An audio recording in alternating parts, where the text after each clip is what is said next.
पहला क्वेश्चन है, भाषा शिक्षण की पद्धति नहीं है। मॉन्टेसरी, किंडरगार्टन, टेक्रोली या अभिकर्मित अनुदेशन। तो दोस्तों मॉन्टेसरी, किंडरगार्टन और टेक्रोली ये तीनों ही भाषा शिक्षण की पद्धतियां हैं। ठीक है, तो हमारा जो राइट आंसर होगा दोस्तों वो होगा अभिकर्मित अनुदेशन। सेकंड क्वेश्चन है, बालक की प्रारंभिक शिक्षा उसकी मातृभाषा में ही दी जाए, ये मानना है। तो दोस्तों बालक की प्रारंभिक शिक्षा उसकी मातृभाषा में ही दी जाए, ये महात्मा गांधी जी का मानना है। थर्ड क्वेश्चन है, व्याकरण शिक्षण के लिए उपयुक्त नहीं है। तो व्याकरण शिक्षण के लिए जो उपयुक्त नहीं है, निगमन प्रणाली, आगमन प्रणाली, अव्याकृति प्रणाली या कक्षा अभिनय प्रणाली।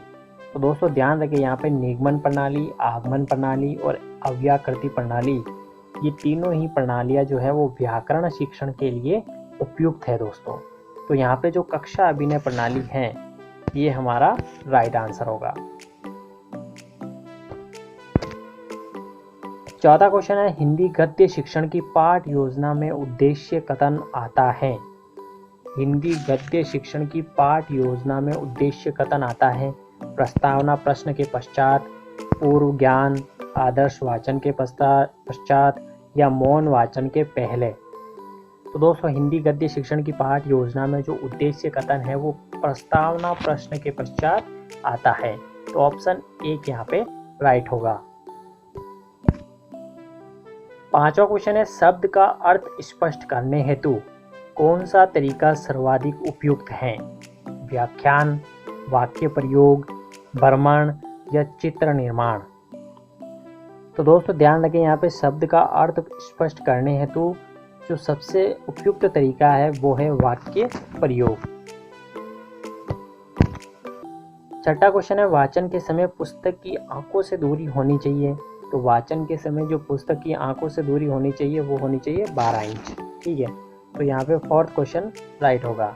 जो फोर्थ हमारा आंसर है वो राइट होगा। सातवां क्वेश्चन है, किस दृश्य उपकरण में पारदर्शी यानी कि ट्रांसपेरेंसी का प्रयोग होता है। तो स्लाइड प्रोजेक्टर में, ओवरहेड प्रोजेक्टर में, पारदर्शी प्रक्षेपक या एपिडायोस्कोप में या फिल्म स्ट्रिप में। तो दोस्तों जो ओवरहेड प्रोजेक्टर हैं उसमें पारदर्शी यानी कि जो ओवरहेड प्रोजेक्टर जो दृश्य उपकरण है इसमें पारदर्शी का प्रयोग होता है यानी कि जो ट्रांसपेरेंसी का प्रयोग होता है। तो यहाँ पे दोस्तों ऑप्शन सेकंड राइट होगा, ओवरहेड प्रोजेक्टर।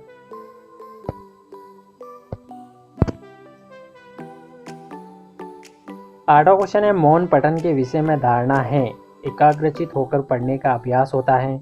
इसमें पठन की गति धीमी हो जाती है। पढ़ने की जो धीमी ध्वनि होठों से निकलती है, इसे आदर्श वाचन के तुरंत बाद किया जाता है। तो दोस्तों यहाँ पे मौन पठन के विषय में धारणा है कि एकाग्रचित होकर पढ़ने का अभ्यास होता है। तो यहाँ पे ऑप्शन एक जो है हमारा राइट आंसर होगा।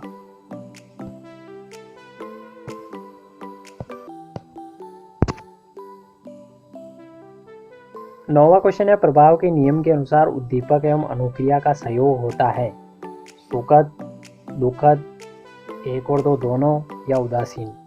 तो दोस्तों प्रभाव के नियम के अनुसार जो उद्दीपक एवं अनुक्रिया का जो सहयोग है वो सुखद और दुखद दोनों प्रकार का होता है। ठीक है, तो यहाँ पे ऑप्शन जो थर्ड होगा वो राइट होगा। 10वां क्वेश्चन है, भाषा शिक्षण के सिद्धांतों के प्रस्तुतिकरण का संबंध प्रमुख रूप से होता है तो छात्र से, शिक्षक से, कक्षा के वातावरण से या गतिविधियों से। तो दोस्तों भाषा शिक्षण के सिद्धांतों के प्रस्तुतिकरण का जो संबंध है वो शिक्षक से होता है। तो सेकंड ऑप्शन यहाँ पे राइट होगा।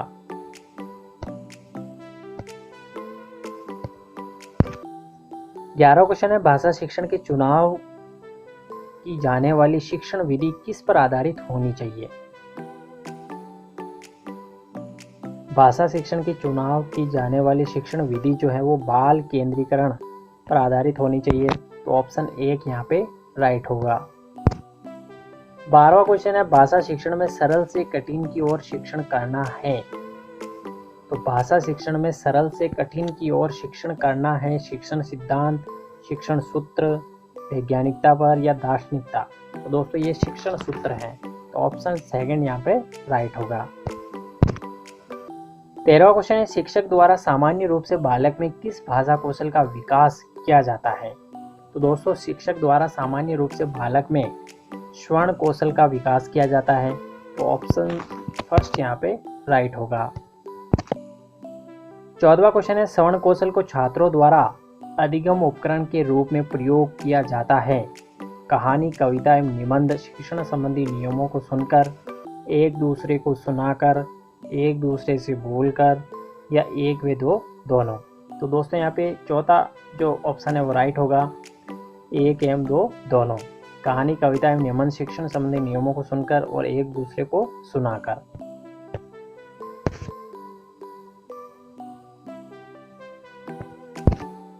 15वां क्वेश्चन है, भाषा के अन्य विषयों से संबंधित कार्य हैं। अन्य विषयों के शिक्षण का माध्यम, अन्य विषयों के प्रस्तुतिकरण का माध्यम, थर्ड है एक एवं दो दोनों या प्रयोग का माध्यम। दोस्तों भाषा के अन्य विषयों से संबंधित जो कार्य है वो है अन्य विषयों के शिक्षण का माध्यम और अन्य विषयों के प्रस्तुतिकरण का माध्यम।